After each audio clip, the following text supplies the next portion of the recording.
Hey everyone, welcome back to the channel. If you're new here, you're about to step into something that still keeps me up at night. We've all heard the rumors about the Vatican secret archives, miles of shelves holding secrets the church has guarded for centuries, from letters denying Christ's divinity to maps of lost worlds. But what if some of those documents aren't meant to be seen, let alone digitized for the modern age? Tonight's story comes from someone who thought he landed the opportunity of a lifetime, a job that promised to erase his debts and put him at the heart of history. Instead, it put history inside him. This one hits different because parts of it line up with things historians have whispered about for years. The Vatican's Apostolic Archive really does stretch over 50 miles underground, with sections no one's entered since the Renaissance. But anyway, let's get into it. What you're about to hear started with a simple email, or at least, that's what he thought. Chapter 1, the email from Vatican, Va. It was the scratching that woke me first, not the usual creak of my crappy apartment radiator or the distant hum of traffic on the Brooklyn-Queens Expressway. No, this was deliberate, frantic, like nails dragging across wood just beneath my bed, searching for something or someone. I bolted upright, heart already pounding, and grabbed my phone from the nightstand. The screen lit up my dim room in that harsh blue glow. 3:33 a.m. Exactly. I don't know why that stuck with me even then, but it did. The scratching stopped the second I moved. Dead silence. I lay there frozen for what felt like minutes, straining to hear anything. Rats. Maybe. My building was old, full of them, but nothing came, just my own breathing, too loud in the quiet. Eventually, I swung my legs over the edge of the bed and flicked on the lamp. Nothing under there but dust bunnies and a forgotten sock. I laughed it off, shaky as it was, and rubbed my eyes. Grad school insomnia had been messing with me for years. Hallucinations weren't new. That's when I noticed the notification on my locked screen. One new email, no subject line. Sender, Archivist Vatican, Va. I stared at it for a solid 10 seconds, like it might vanish if I blinked. Vatican. Va? As in the actual Vatican? I'd applied to a million fellowships in my desperation, random postings on academic forums, cold emails to curators I'd cited in my abandoned dissertation, but the Holy See? Come on, spam, obviously, some phishing scam targeting broke historians, but curiosity's always been my weakness. I unlocked the phone and opened it. The message was short, professional, terrifyingly real. Dear Mr. Alexander Rivera, your expertise in medieval paleography and apocryphal texts has come to our attention. The Apostolic Archive requires a specialist for a confidential digitization project involving restricted manuscripts from the 8th to 15th centuries. Compensation, $150,000 for 6 months, plus housing and full debt reconciliation upon successful completion. Reply within 48 hours to proceed.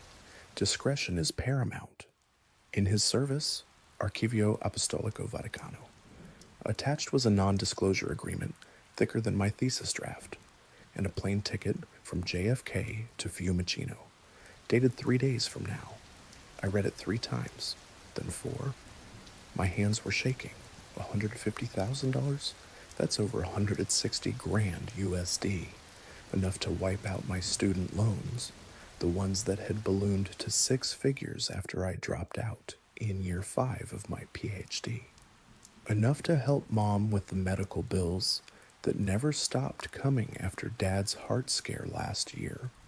Historians argue about whether the Vatican really suppresses certain gospels, like fragments that challenge the canonical narrative.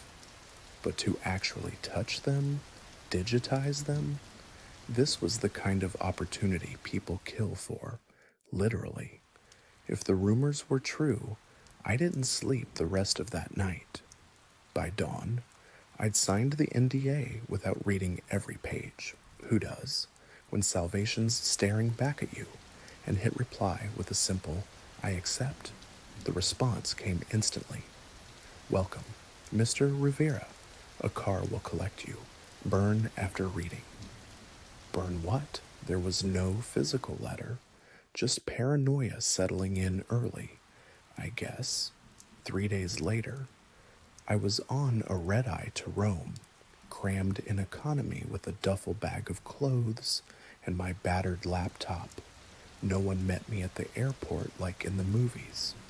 Just instructions texted from a blocked number. Take the train to Termini, then a cab to St. Peter's Square. Ask for the Swiss Guard gate. Tell them you're expected for the archive. It felt surreal walking through the colonnades.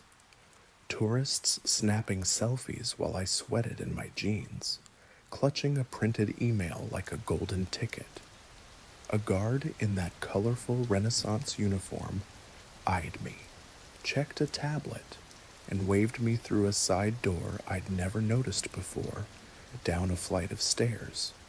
Then another, elevators that looked older than electricity itself. The air changed immediately, cooler, heavier, laced with that distinct scent of old stone and lingering incense, like stepping into a tomb that still held mass. A frail priest waited at the bottom, hunched over a wooden desk lit by a single green banker's lamp. Father Luciano. He introduced himself in accented English, voice barely above a whisper, like speaking louder might disturb something. He was ancient, skin like crumpled parchment, eyes milky behind thick glasses. His hands trembled as he slid a wax-sealed envelope across the desk. Welcome to the Archivio Apostolico, Signore Rivera. You're younger than the last one. He didn't smile. These are the protocols, 13 rules, handwritten. As tradition demands, read them, sign the duplicate, keep the original on your person at all times. I broke the black wax seal. It depicted crossed keys, but one was inverted, pointing down, and unfolded the yellowed parchment. The ink looked fresh, almost wet, in a spidery script that hurt to focus on for too long. Rule 1, never photograph a page that photographs you. Rule 2, do not read aloud after the bells toll thrice. Rule 3, if the temperature rises without cause, extinguish all lights immediately. And on it went, each one stranger than the last. I chuckled nervously. Is this some kind of initiation? Like the weird rules they give new hires at those tech archives? Father Luciano didn't laugh. His eyes darted to the shadows behind me. The texts here, some resist the light, some seek it. Obey, and you will leave unchanged. Disobey. He trailed off, crossing himself. Your quarters are prepared. Scanning begins tomorrow. Rest while you can. He led me deeper, through corridors that twisted like intestines, iron shelves towering 20 feet high on either side, crammed with boxes, scrolls, books chained shut like prisoners. The air grew colder with every step, my breath visible now, carrying that faint metallic tang beneath the incense. Motion sensor lights flickered on reluctantly, casting long shadows that seemed to lag behind us, I swear I heard pages rustling somewhere far off, like wind through dry leaves, but there were no vents big enough. My room was a monastic cell, narrow cot, a sink that dripped rhythmically, a small desk with a high-end scanner setup that looked wildly out of place. No windows, one door, heavy wood with iron reinforcements. Father Luciano left without another word, his footsteps echoing away until silence swallowed everything. I unpacked, set up my laptop, and tried to shake the unease. Jet lag, that's all.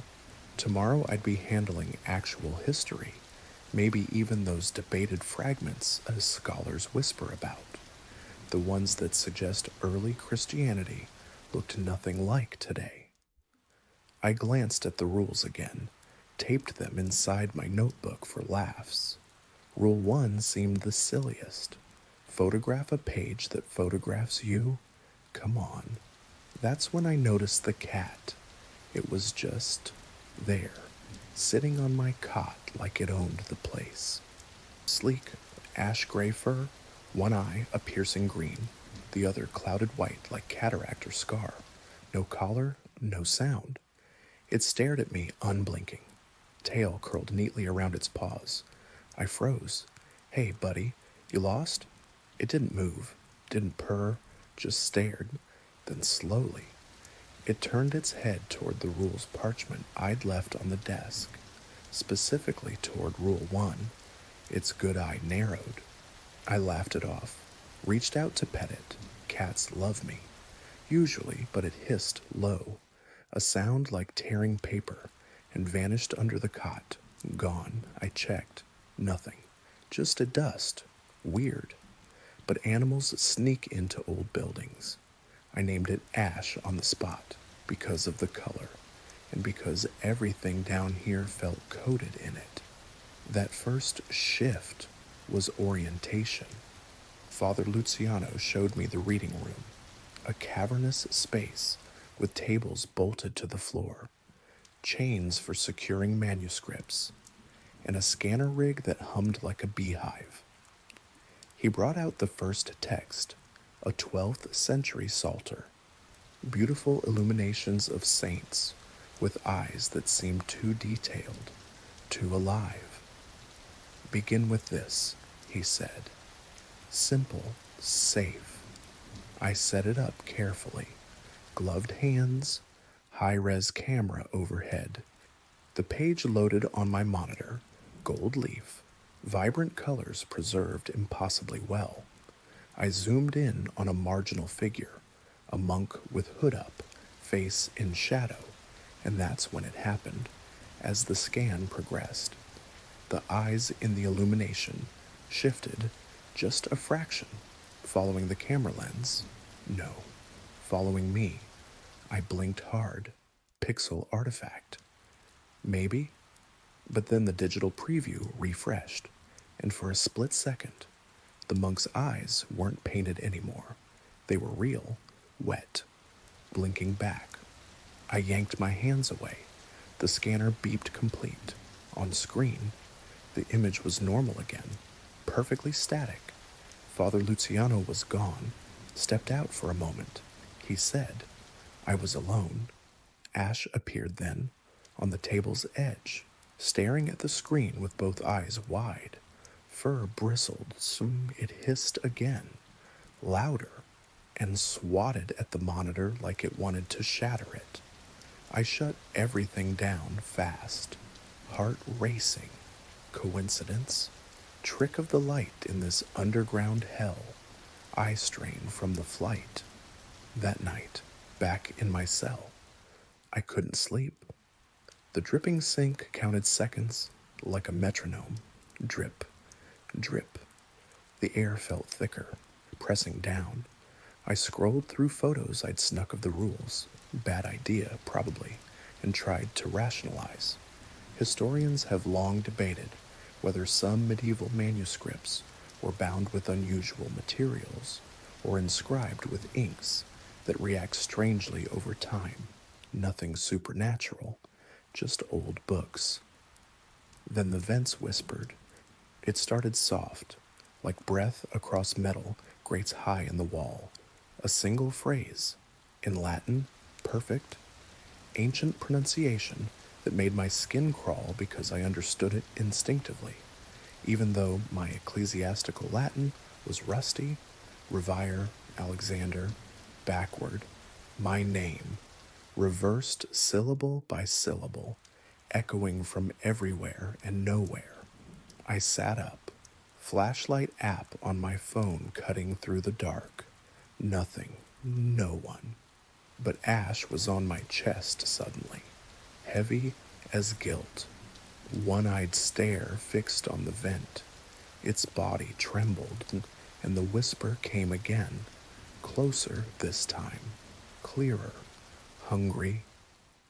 Chapter 2. The Leather That Remembered Skin. The cell they gave me wasn't a room. It was a confession booth turned inside out. Bare stone walls weeping condensation that never quite dripped. A narrow cot with a mattress thin enough to feel the iron frame through it. And a single bulb dangling from a frayed cord that swung just enough to make shadows crawl when I lay still. No windows. Of course. Down here, daylight was heresy. The only sound was that low, constant hum vibrating through the ventilation shafts, almost like Gregorian chant slowed to a drone. Voices stretched across centuries until they lost all meaning. It followed me into dreams. That hum made it hard to tell when I was actually asleep. Father Luciano showed up at dawn, or what passed for it underground, knocking softly with knuckles that sounded hollow. Time to work. Signore Rivera. His voice always carried that rasp, like he'd swallowed dust from 1,000 forgotten tombs. He led me through the corridors again, past shelves that seemed to lean inward as we walked, as if listening. The air grew thicker the deeper we went, laced with myrrh so old it had turned sour, undercut by something metallic and sweet, like communion wine left out too long. Sister Chiara was waiting in the reading room, a young nun maybe 25, her habit crisp, but her eyes haunted, dark circles that no amount of prayer could erase. She smiled when she saw me, but it didn't reach those eyes. Buongiorno, Alex. We'll start with the lesser Apocrypha today. Nothing too demanding. I liked her immediately. She moved with efficiency, laying out white cotton gloves, pH-neutral brushes, the scanner calibrated to capture every flake of gold leaf without damaging the vellum. Her hands trembled slightly when she handled the manuscripts, though not from age, like Father Luciano, but from something rawer. The first book she placed before me was bound in leather that didn't look like any calfskin I'd studied, suppler, almost silken under the gloves, with a faint give when I pressed, like it remembered being touched by warmer hands. Historians have confirmed a few old books, mostly from the 17th and 18th centuries, were bound in human skin, anthropodermic bibliopagy they call it, often from executed criminals or donated cadavers. But this felt different, fresher, somehow. The color was pale, almost jaundiced, with subtle patterning that could have been pores if you looked too close. Careful, Chiara whispered as I opened it. Some of these resisted binding. The monks had to persuade them. I laughed, assuming it was Vatican humor, dark, but fitting. The pages inside were exquisite, illuminated borders of twisting vines that seemed to writhe if you stared too long. Latin text in a hand so precise it hurt to follow. I set up the scanner. the machine's hum blending with the ventilation chant until I couldn't tell them apart. That's when Ash showed up again. He padded in silently, materializing on the edge of the table like he'd always been there. That ash gray fur, one eye emerald and sharp, the other milky as frosted glass. Chiara froze mid-sentence, crossing herself quickly. Father Luciano didn't react at all, just kept adjusting the overhead lights with those trembling hands.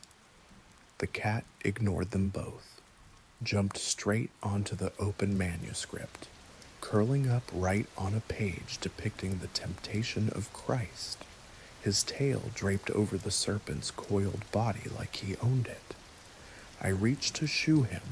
Cats and priceless artifacts don't mix, but he fixed me with that green eye and purred, a low, rumbling sound that vibrated through the table into my bones. Ash seems to like you, Chiara said softly, but her voice cracked on the words. Father Luciano finally spoke. The cats have always been here. Guardians, some say, or scavengers. He didn't elaborate. We worked like that for hours, me scanning, Chiara logging metadata, Father Luciano hovering like a ghost. Breaks came rarely, just weak coffee from a thermos and hard bread that tasted of ash. During one, Ash left my lap and vanished behind a shelf. When he returned, he dropped something at my feet with a soft clack. A fingernail, human, yellowed with age, the cuticle ragged like it had been torn free. No blood, thank God. But the nail bed was dark, stained.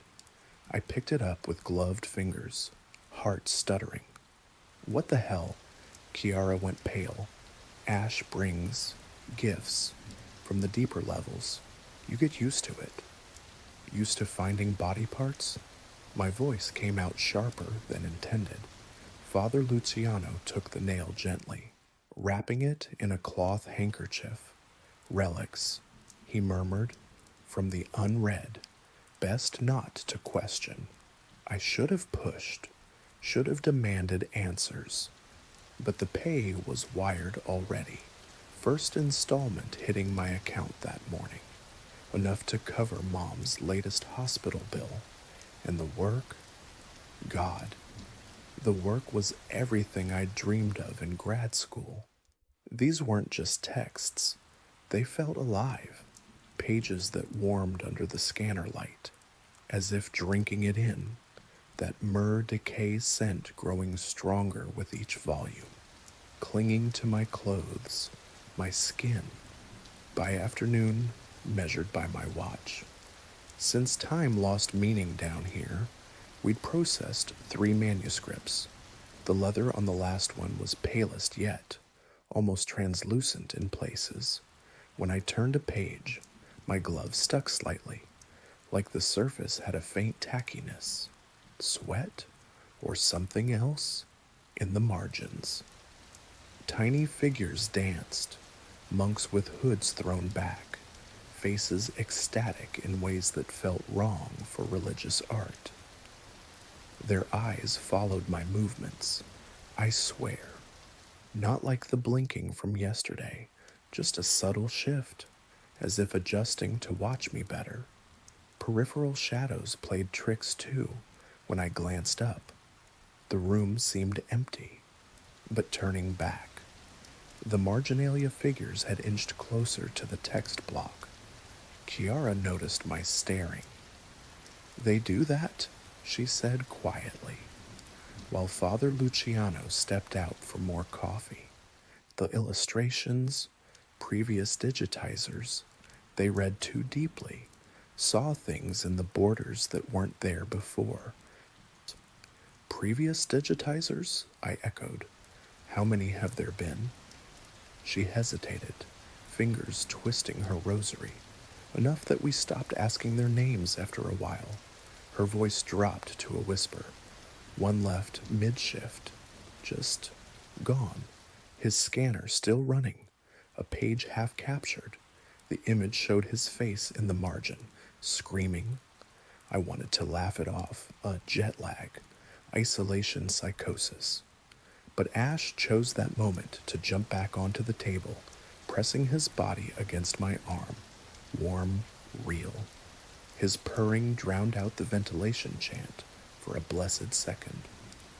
Father Luciano returned then, ending the conversation. Focus, Signore. The Cardinal expects progress. The Cardinal. We'd heard his voice once already, crackling over an ancient intercom, clipped Italian accent giving orders for specific shelf marks, never in person, just a presence, like God himself monitoring from above.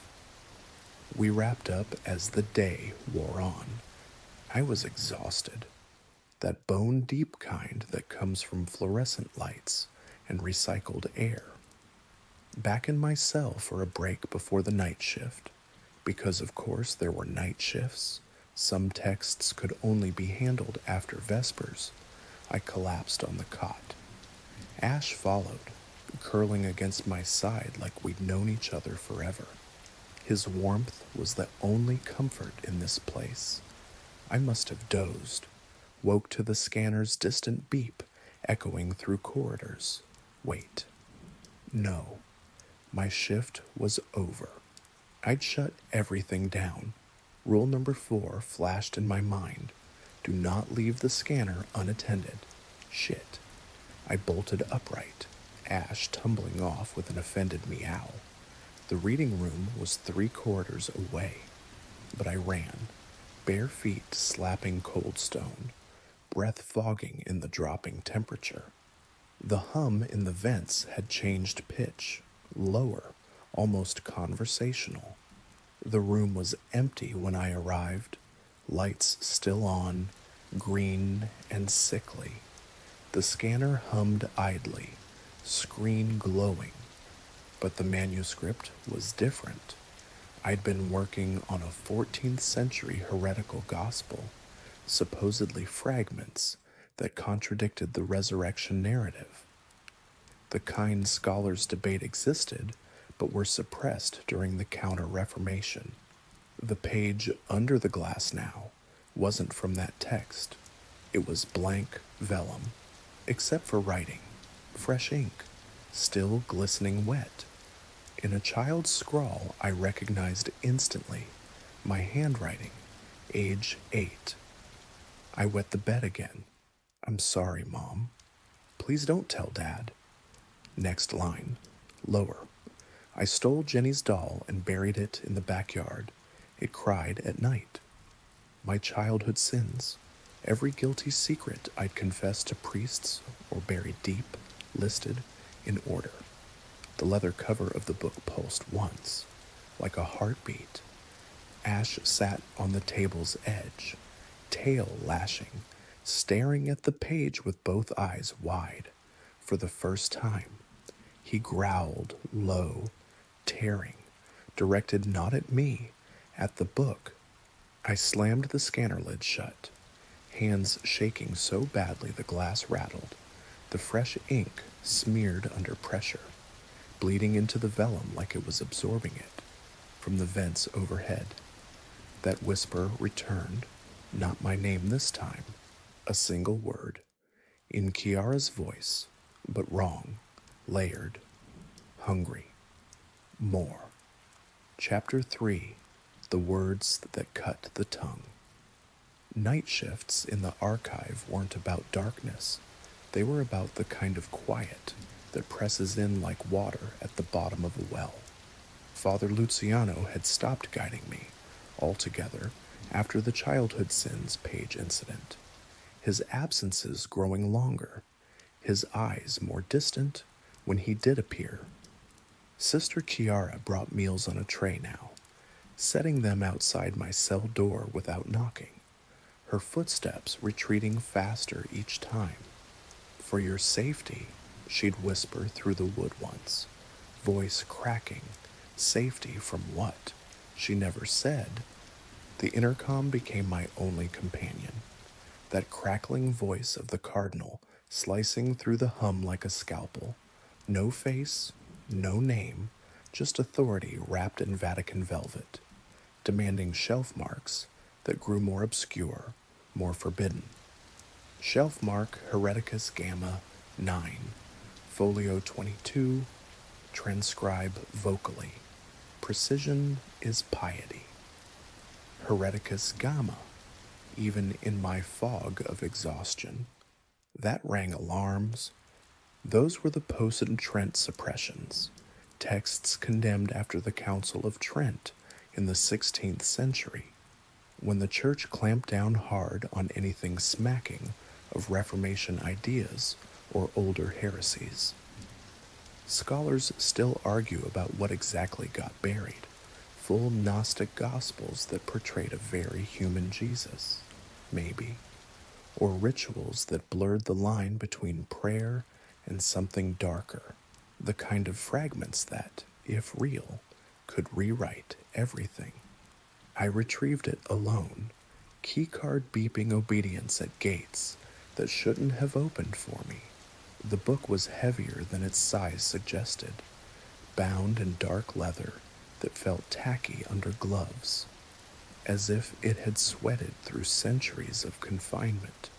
Pages brittle, ink a deep crimson that caught the light wrong, almost wet. The text was a hybrid, Greek originals with Latin marginalia, pronunciation keys scribbled by some desperate scribe who'd tried to tame it. Ash was already in the reading room when I arrived, perched on the scanner like a gargoyle, tail wrapped tight around his paws. His milky eye reflected the green lamp glow in a way that made it look deeper, like something staring out from inside. The cardinal's voice returned, impatient static. Begin aloud. Rule number 7 burned in my mind. Never read aloud after midnight. But my watch read 2:47 a.m., and technicalities felt like lifelines. Besides, the nosebleed from last time had stopped. The veins on my arms were just scars now, faint reminders I could hide under sleeves. Curiosity had teeth, and it was gnawing. What if vocalizing unlocked variant readings, academic breakthrough, debt erasure, justification for all this? I cleared my throat, still raw from the swelling, and started. Pater Noster, qui non in caelus, set in abyssus, not the Lord's Prayer, a perversion, an inversion. The words slithered out, twisting my tongue into shapes it didn't want to make. They tasted wrong, acrid, like licking battery acid mixed with communion wine. I pushed on, following the phonetic guides, voice gaining strength out of sheer stubbornness.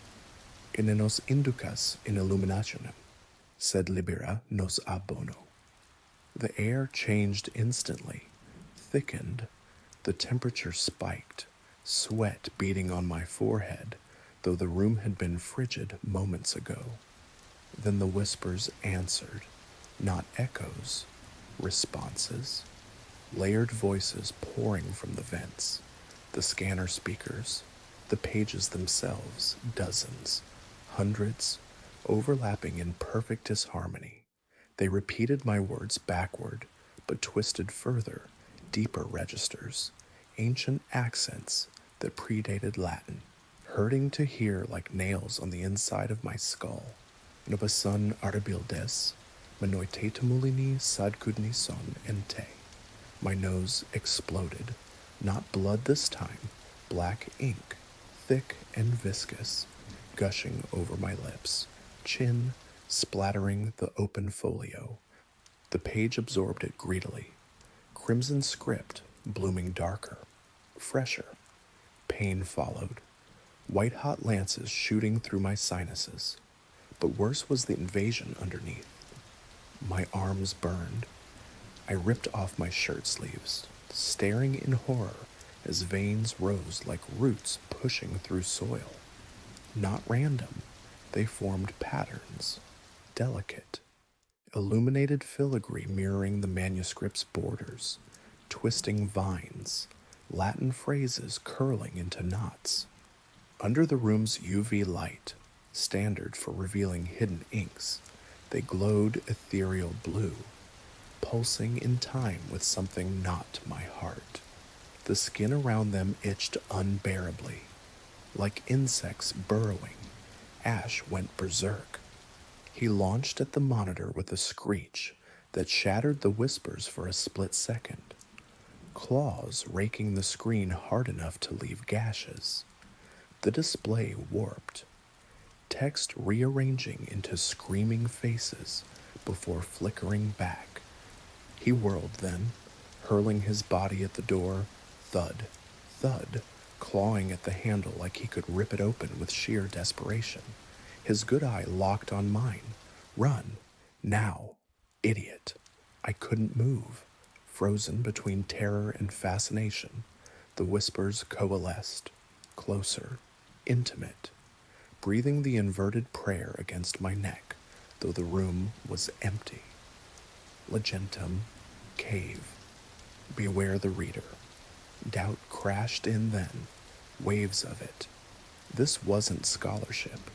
This was invocation. Historians debate whether those Gnostic fragments were just philosophical divergences or actual working rituals, suppressed because they threatened the Church's monopoly on the divine. What if the suppression wasn't doctrinal, but practical? What if pronouncing them right opened doors, but curiosity won? Always does. I grabbed my laptop with ink-slick hands. Quick search between gasps, Vatican Gnostic holdings, redacted catalogs, leaked indices from the 70s, matches, too many. The glowing veins spread to my wrists now, beautiful in their horror, like I'd been tattooed by angels with poisoned needles.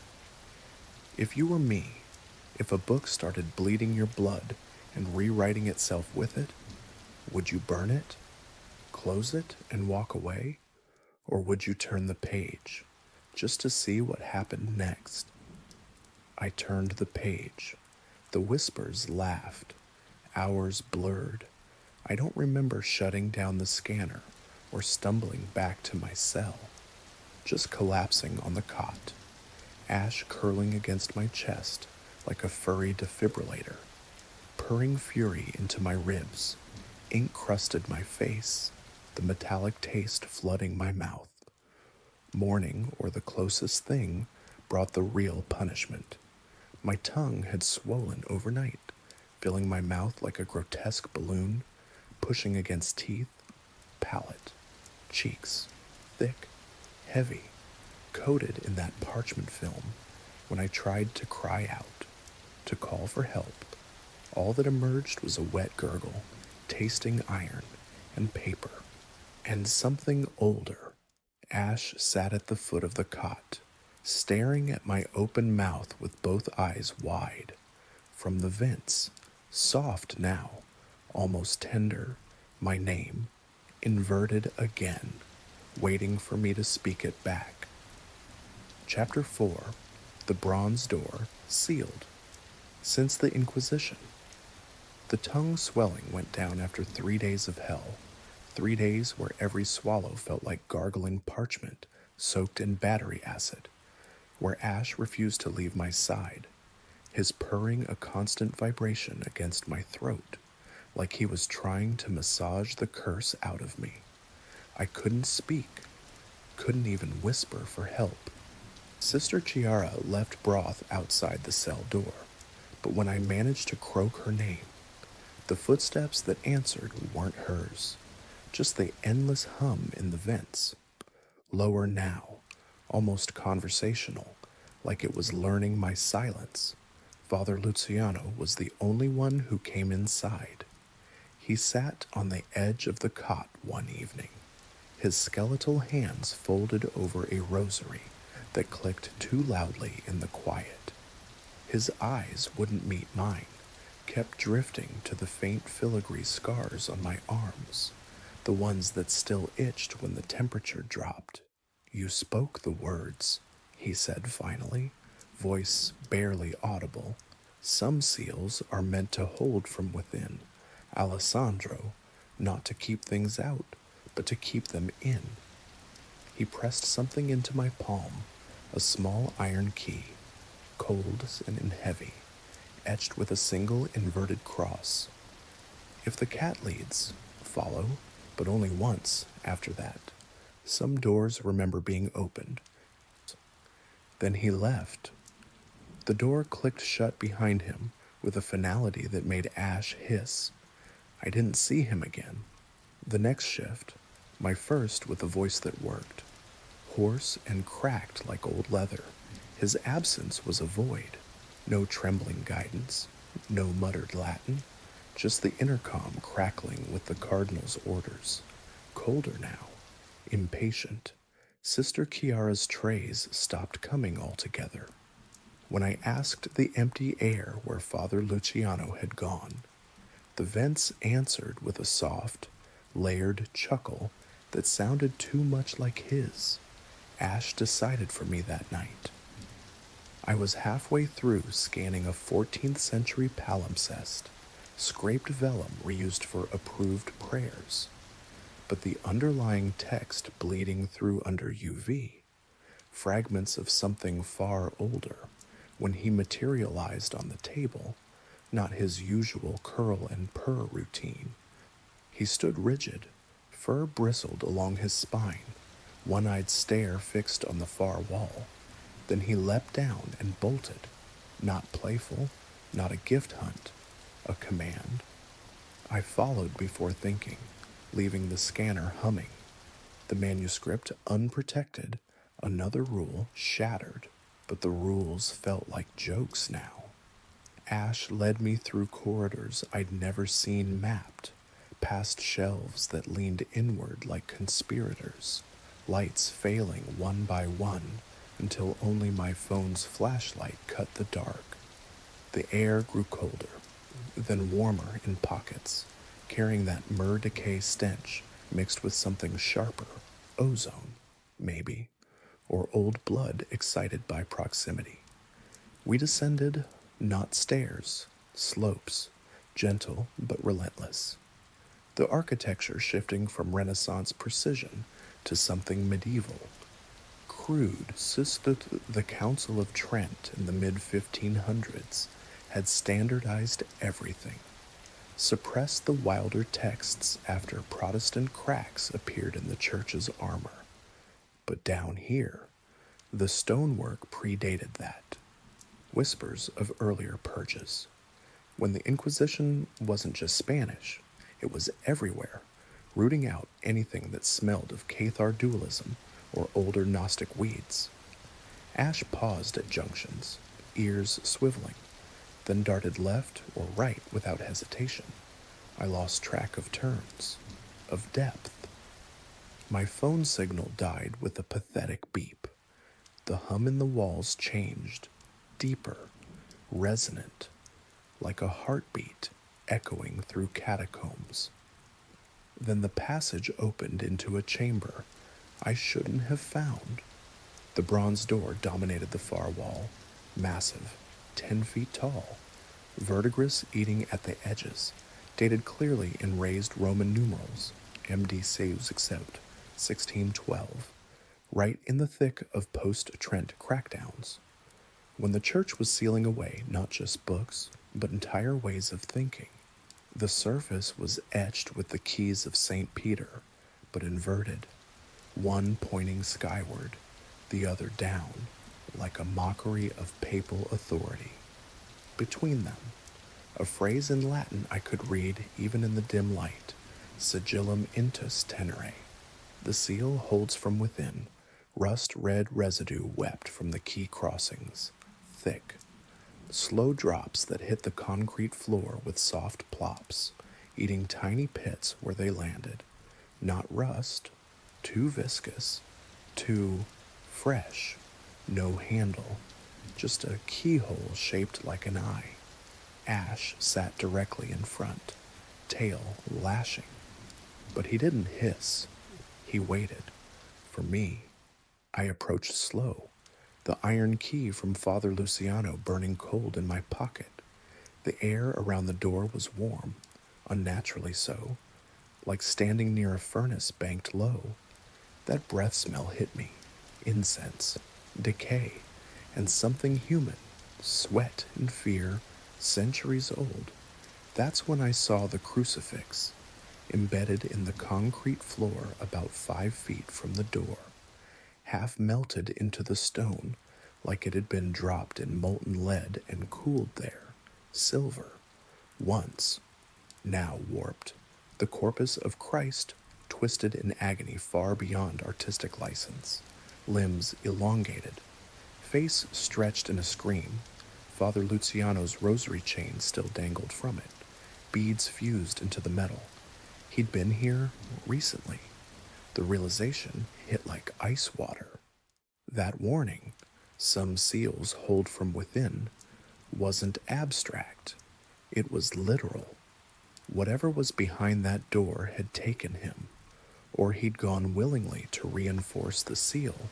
Either way, he wasn't coming back. I backed away, heart hammering.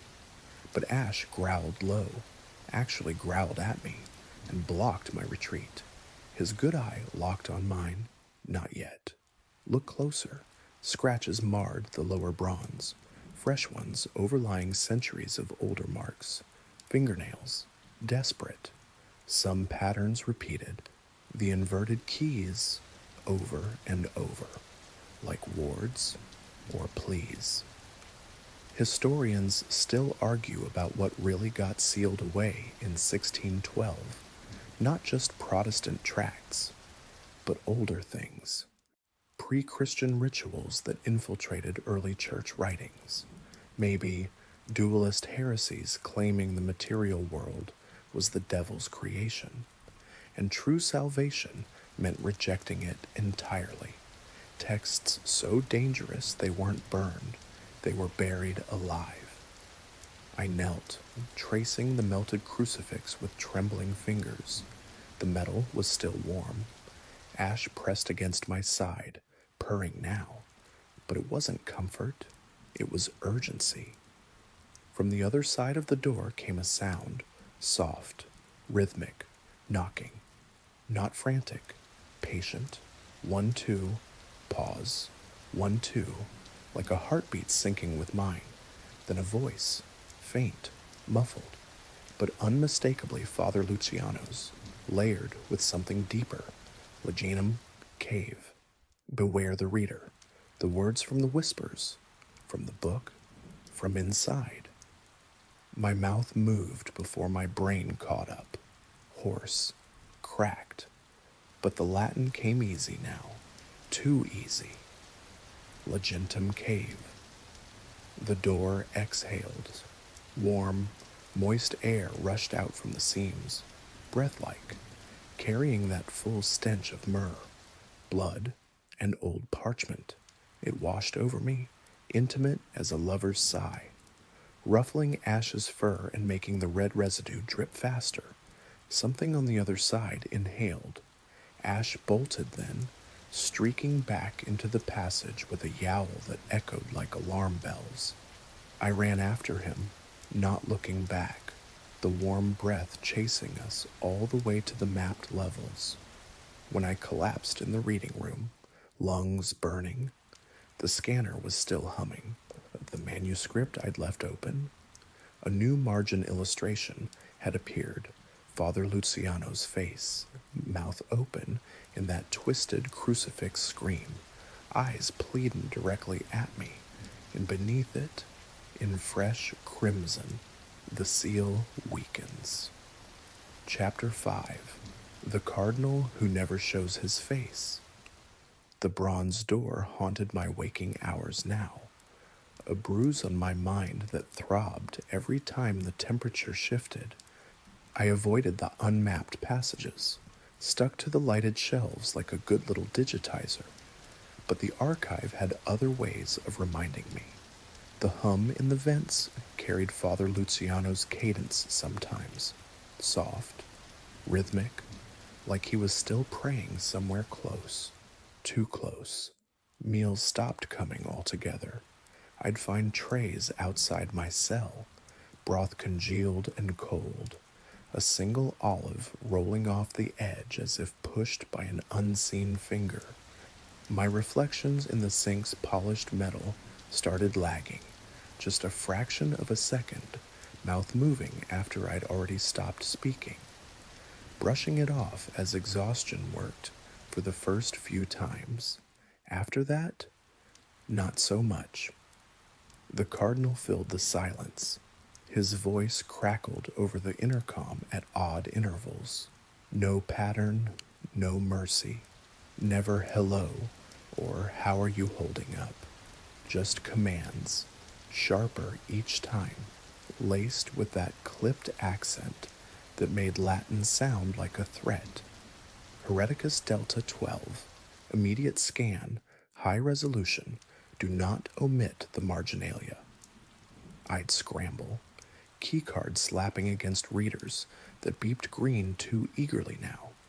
The texts he demanded were worse than before, full-on forbidden fruit, treatises on the demiurge, the false god who crafted the material world as a prison. Pages that crashed the scanner mid-process, screens filling with inverted crosses that rotated slowly, deliberately, like they were watching the error logs. Reboots didn't help. The glitches carried over, files corrupting into binary that, when hex viewed, spelled out fragments of my old student ID number, my debts, my failures. Ash stuck closer than ever, a gray shadow with teeth. His gifts escalated, no more subtle fingernails. He'd drop things at my feet during breaks, a knuckle bone polished smooth, a scrap of habit cloth embroidered with a name I didn't recognize. Once, a lock of hair tied with rosary twine, still smelling faintly of incense and terror. He'd sit there after, cleaning his paws like a hitman wiping prints, his milky eye fixed on me as if to say, "Pay attention, stupid." Sister Chiara found me like that one shift, hunched over a crashed workstation, screen frozen on an upside-down crucifix that dripped digital blood. She slipped in without the door creaking, impossible in this place, and closed it behind her with shaking hands. "You look like death," she whispered, Italian accent thick with fear. Her eyes were red-rimmed, habit askew like she'd been pulling at it. I managed a laugh that came out wrong, hoarse, layered, like someone else joined in, feeling it, the cardinal's on a roll. She glanced at the intercom speaker, then pressed something into my palm under the table, small, hard, a rosary, but wrong. The beads weren't glass or wood, they were bone, finger bones, sawn and drilled, yellowed with age, connected by wire thin as vein, a tiny crucifix at the end, carved from what looked like tooth from the unread martyrs, she said, voice barely air. Archivists who went too deep. Their sins were recited back to them, aloud, by the pages, until they couldn't bear the sound of their own voices anymore. I stared at the grotesque thing, thumb brushing a bead that still had a faint joint ridge. This is protection or delay. We don't know anymore. She leaned closer, breath warm and frantic. They heard everything. Alex, the books don't just read you, they confess for you. Every lie, every shame. Father Luciano, he lasted longest, said the door was breathing because something inside was learning our language, learning us. Her words landed like stones in still water, echoes of past victims. That's what the melted crucifix had been, a warning fossilized in concrete. And now this rosary, rattling like dice in a dead man's hand. I pocketed it fast when the intercom buzzed again. The cardinal's voice slicing through. Progress, Signore Rivera, or shall we discuss your outstanding balances? Chiara fled before I could ask more, habit whispering against stone. That night, or whatever passed for it, the mirrors started talking back. Not the polished metal in my cell, actual mirrors. I'd found one in a crate of returned relics, small hand mirror with silver backing tarnished black, propped it on my desk to check the lingering scars on my arms, the filigree that glowed faintly when I was angry or scared. My reflection smiled first. I wasn't smiling, just a twitch at the corner of its mouth, my mouth then wider, showing teeth I hadn't bared. It tilted its head a fraction after I did, lag growing with each movement. Then it spoke.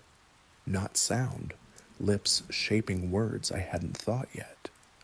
You're going to open it. I dropped the mirror, glass cracking on impact. When I picked it up, the reflection was normal, sync perfect, but the crack ran right through where its eyes had been. Ash watched from the cot, tail thumping once. Approval or countdown? The gifts kept coming. The worst was the molar, human, adult, roots still dark with old blood. Engraved on the chewing surface in microscopic script, visible only under the scanner's magnifier. A list, names, dates, causes that weren't natural. Confessed aloud. Read until rupture. Joined the chorus. Past archivists. Their sins recited until they became the recitation. I wore Chiara's bone rosary after that, looped twice around my wrist like a tourniquet. The beads warmed against my pulse, almost comforting, almost. The cardinal saved the best for last. I was cleaning up after another crashed scan, screen filled with rotating inverted crosses that left after images burned into my vision when the intercom lit up red, not the usual crackle, solid tone, like an alarm swallowed. Congratulations, Signore Rivera. Your dedication has been noted. Promotion effective immediately. Proceed to sub-level 5 for advanced clearance. The archive thanks you for your service. Sub-level 5. The maps stopped at 4. Even the old Inquisition-era blueprints Father Luciano had once shown me, whispered about, really ended there. Below that, blank space, or worse, redacted with heavy black bars. Ash froze on the desk, fur rising in a ridge along his back. For the first time, he looked scared. From the vents came a new sound, not whispers, laughter, layered, dozens of voices. Some I recognized now, Father Luciano's among them, welcoming. The bone rosary burned hot enough to blister, and somewhere deep below, impossibly far and impossibly close, the bronze door exhaled again, waiting for its newest reader. Chapter 6. When Darkness Needed Latin to Burn. The promotion announcement hung in the air like a noose tightening slow, sub-level 5. The words echoed in my skull long after the intercom cut out. Red light fading to black. I sat there in the reading room, bone rosary clenched so tight the finger beads left indentations in my palm. Ash rigid on the desk with every hair electrified. The archive had gone quieter than usual. No hum, no distant drip from pipes, just my heartbeat thundering in my ears, like the whole place was holding its breath. Then the lights died, not flickered, not dimmed, One second, the fluorescent tubes buzzed their sickly green. The next, absolute void.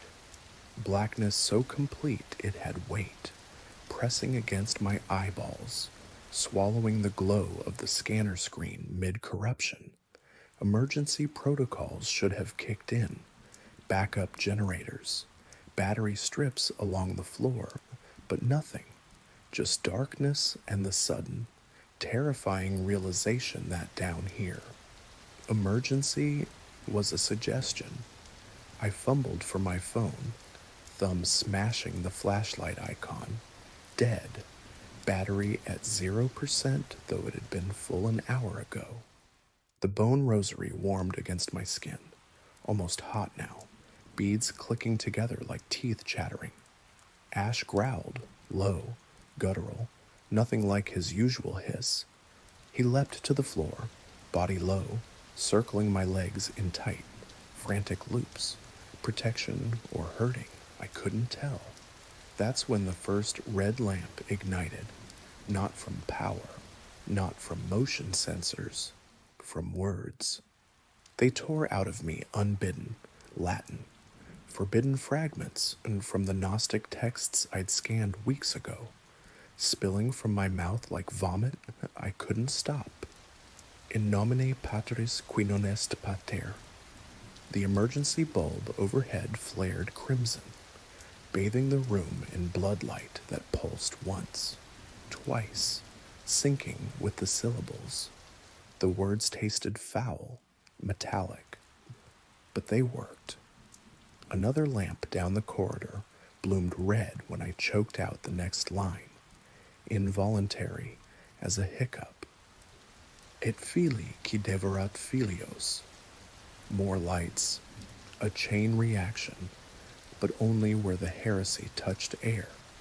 The darkness needed Latin to burn, and not the sanctified kind, the inverted prayers, the suppressed invocations that historians still debate whether they were metaphor or something dangerously literal, the kind that got entire sects erased. Ash bolted toward the door, yowling for me to follow, but I was rooted. Terror and fascination warring as the red glow spread.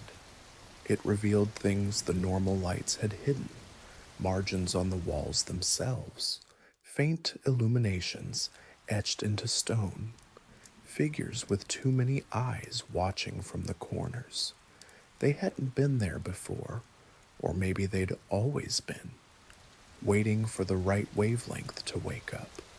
The manuscript on the scanner, the one that had started crashing with upside-down crosses, began to move, not pages turning, figures detaching, shadowy at first, silhouettes peeling from the vellum like smoke reversing into fire, monks with cowls thrown back, faces clusters of eyes, no mouths, just endless watching.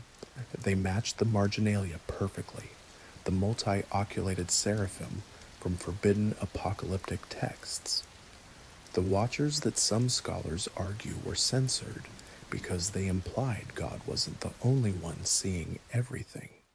Here, they stepped free in jerky, marionette motions, red light glistening on forms that weren't quite solid, weren't quite shadow.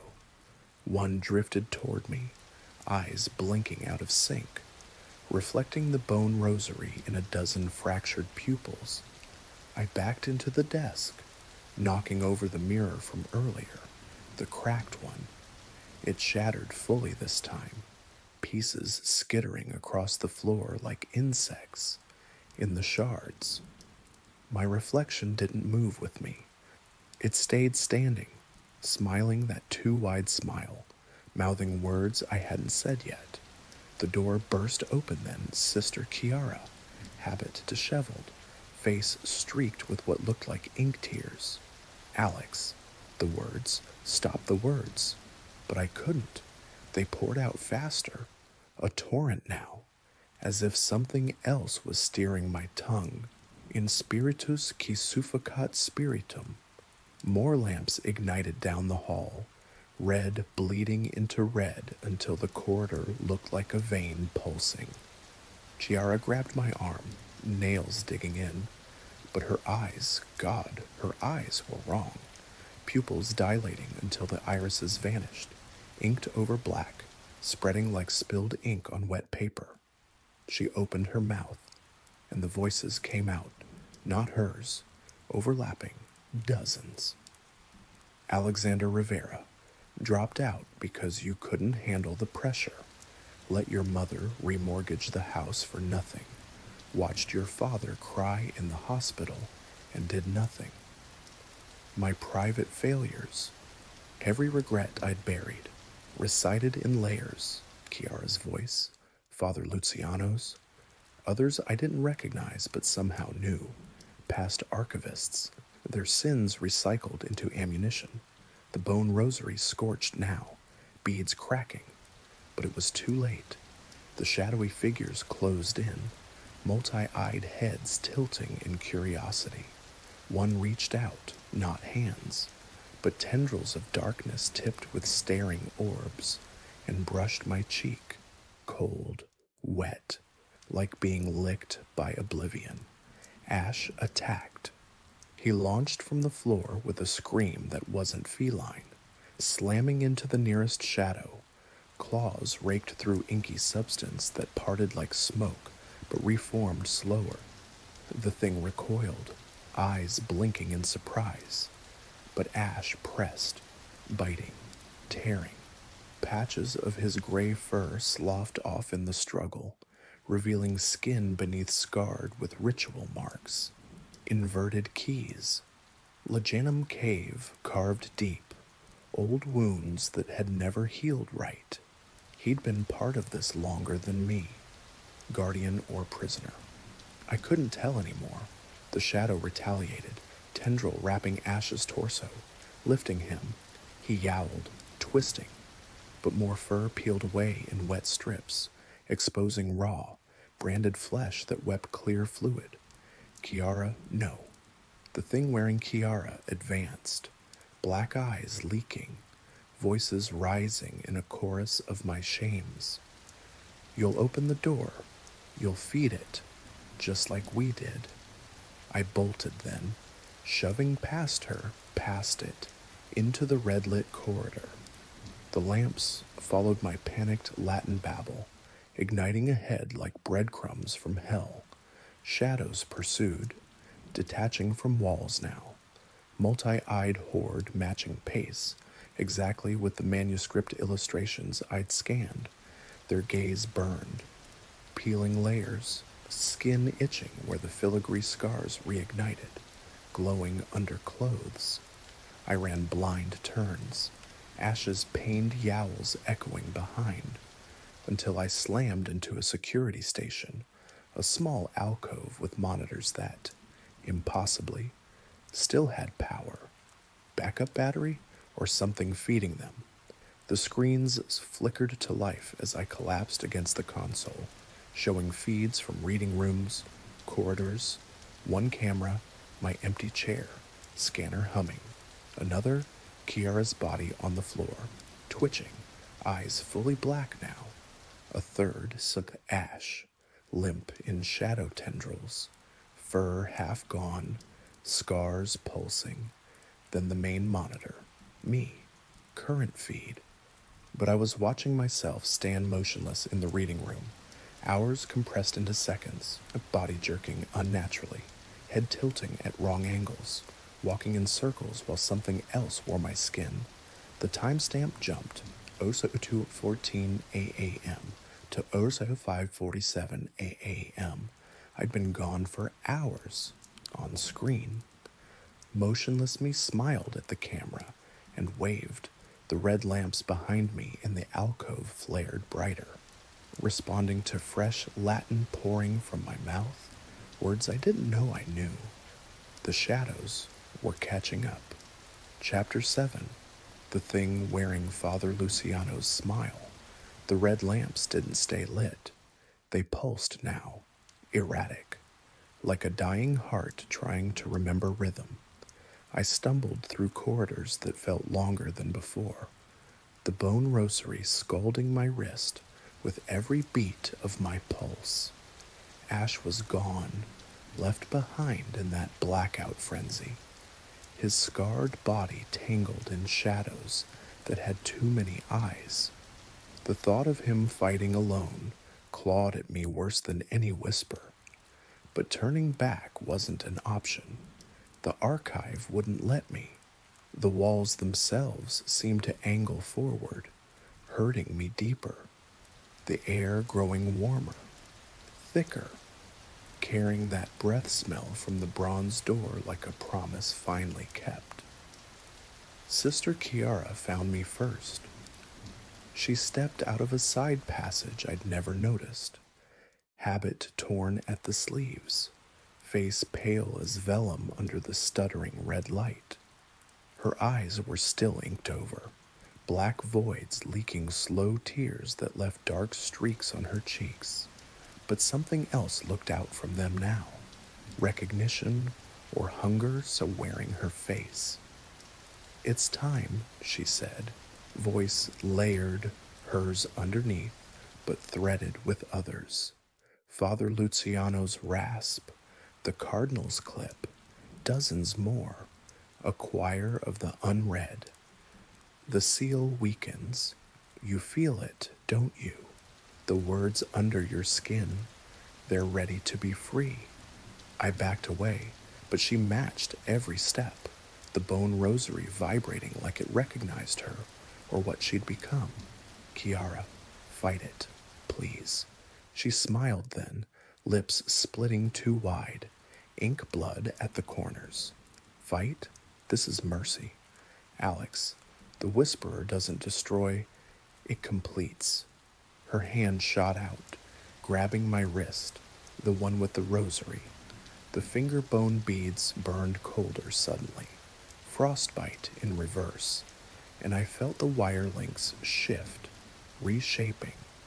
The tiny crucifix elongated, twisting into a key, not metal anymore, bone and tooth, fused and sharp.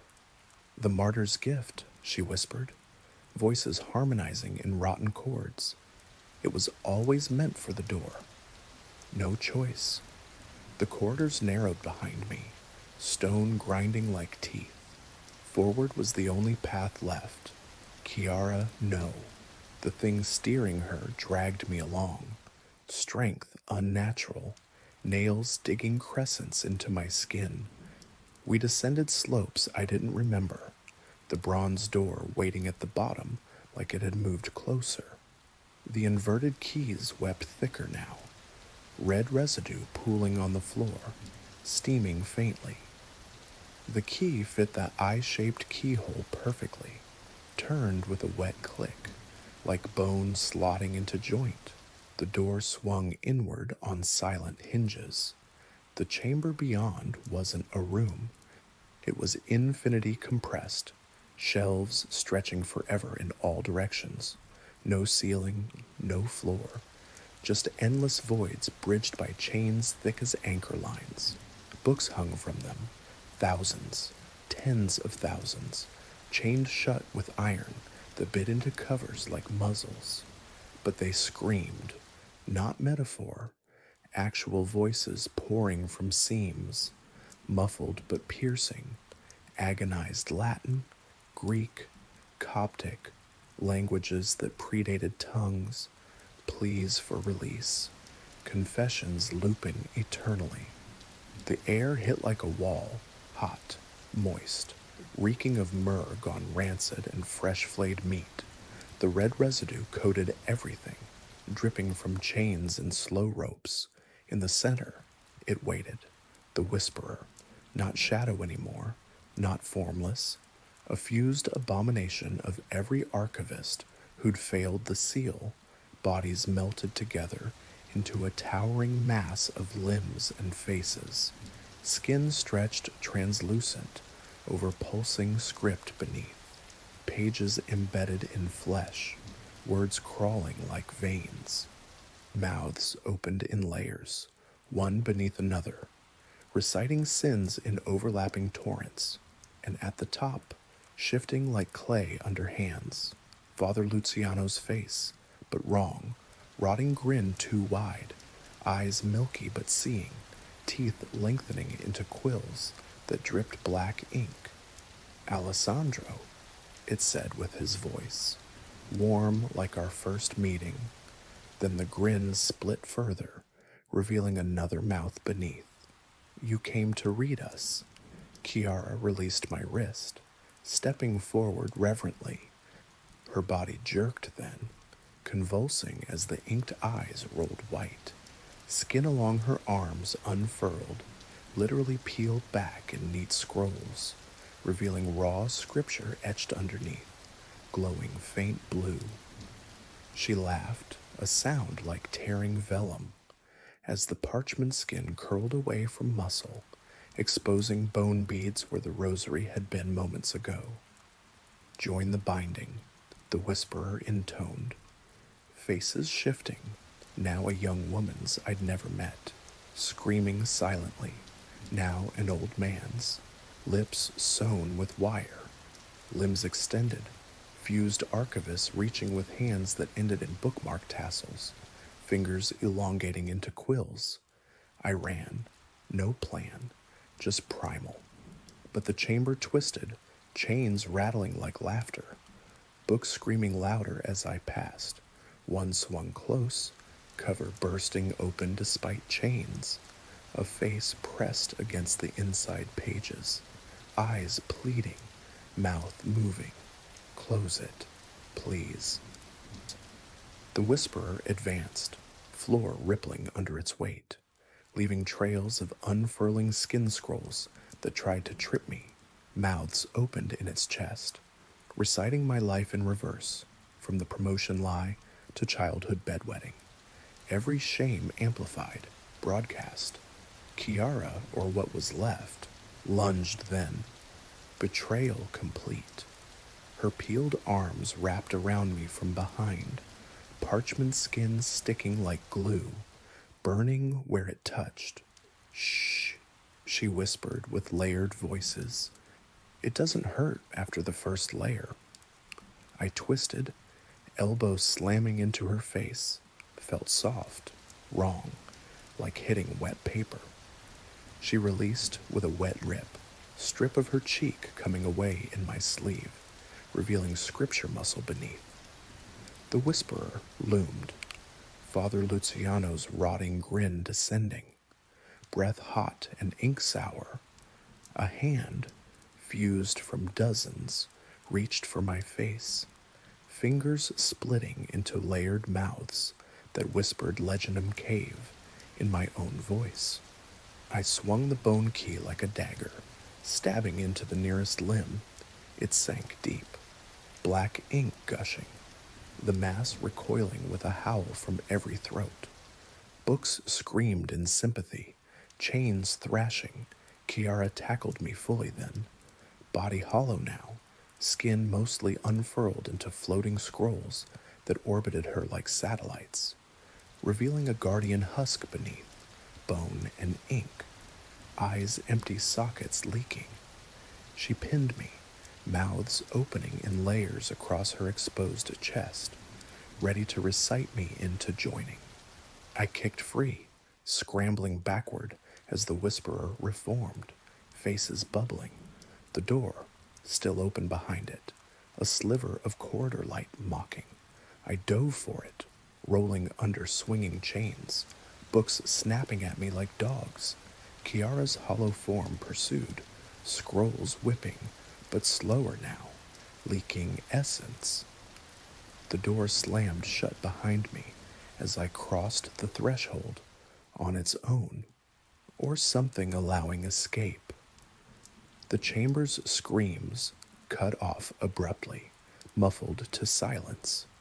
I collapsed in the passage, gasping, covered in ink blood and strips of something.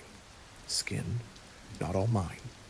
The bone key was gone, melted into my palm, leaving a crucifix scar burned deep. Ash found me then, limping, fur patchy and scarred worse, but alive, and he pressed against my leg, purring weak but defiant. I crawled back to mapped levels, to my cell, to anything familiar. But when I passed a polished metal panel, my reflection, I wasn't alone. An extra shadow stretched behind me on the wall, elongated fingers reaching forward independently, brushing my heel though nothing touched me, whispering, soft as parchment turning, ready for the next page. Chapter 8. I never left the vaults. They never let me go. The contract renewal came as an email, simple, professional, from the same Vatican address that started it all. No expiration date anymore, just an attachment, a new NDA, thicker than the first, pages that shifted when I scrolled, clauses rewriting themselves in real time. Continued service indefinite, compensation, sustenance, and purpose. I tried to delete it, tried to smash the laptop I'd smuggled in, piece by contraband piece. The screen cracked, but the email reopened itself. The archive provides. Digitizing isn't about scanning anymore, it's feeding. I sit in the reading room that used to be mine, now just another chamber in the endless chain link library that leaks through from behind the bronze door. The Whisperer doesn't need the seal fully broken. A crack was enough. It spreads like mold through the vents, through the code, turning manuscripts into mouths and mouths into manuscripts. My job is to prepare the next ones, lure them. I upload fragments anonymously through proxies that reroute 1,000 times to forums, to dark corners of the net where curious historians and debt-drowned graduates lurk. Blurred images of pages that seem almost legible, teasers about suppressed Vatican holdings, with just enough truth to hook. Scholars have long debated the existence of fully redacted Gnostic codices, the ones that might prove early Christianity borrowed more from mystery cults than admitted. I know now, they weren't hidden to protect faith. They were hidden because they hunger. Ash is still with me, barely. His fur never grew back fully.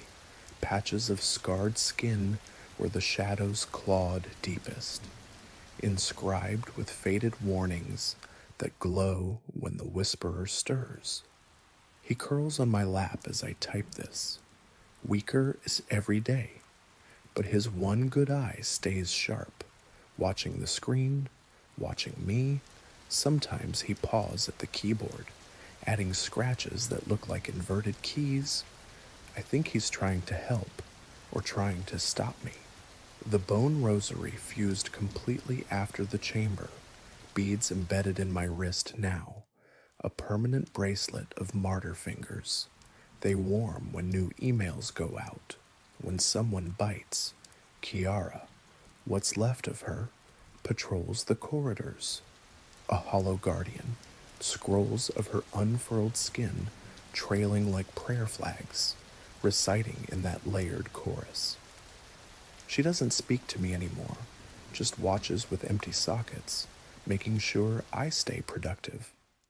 Father Luciano's face surfaces on the Whisperer sometimes, grinning from the Mass when it needs to remind me of kindness turned inside out. I fought at first, tried to burn the laptop in a trash bin, dousing it with holy water I'd stolen from an unused chapel upstairs.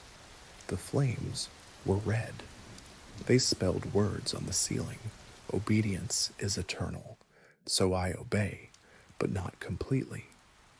These recordings, these chapters you're hearing, they're my rebellion, pieced together from memory, from scraps I upload in the narrow windows when the Whisperer sleeps. Digesting the latest soul I've fed it, blurred footage, redacted text, voice modulated just enough, posted from accounts that vanish hours later. If you're watching this, if you've made it to the end, congratulations or condolences. Because now you know. Delete any email from a Vatican, burn the device if you have to, and whatever you do, never read this aloud. Not the description, not the title, not even to test if it's real. Words have weight down here. Ash is hissing now, low and urgent, staring at something behind me. The webcam light just flicked on, green, steady. I didn't turn it on. The feed in the corner of my fractured screen shows the reading room, shows me, sitting here, typing, but I'm not alone anymore. Something tall uncoils from the shadows, fused faces bubbling. Father Luciano's rotting grin at the front, Chiara's hollow form beside it, scrolls drifting like welcoming arms. Ash stands on my lap, arched, one final defiant yowl building in his throat. The whisperer leans in close, close enough that its breath fogs the lens, and smiles with my face. Is this still me uploading, or has something else been using my account? Waiting for you to finish reading? The Swiss guards see things too. You know, at 3:33 SAM, when the halberds cast shadows that don't match their owners. If you thought the archives were bad, wait until you hear what guards the Pope's dreams.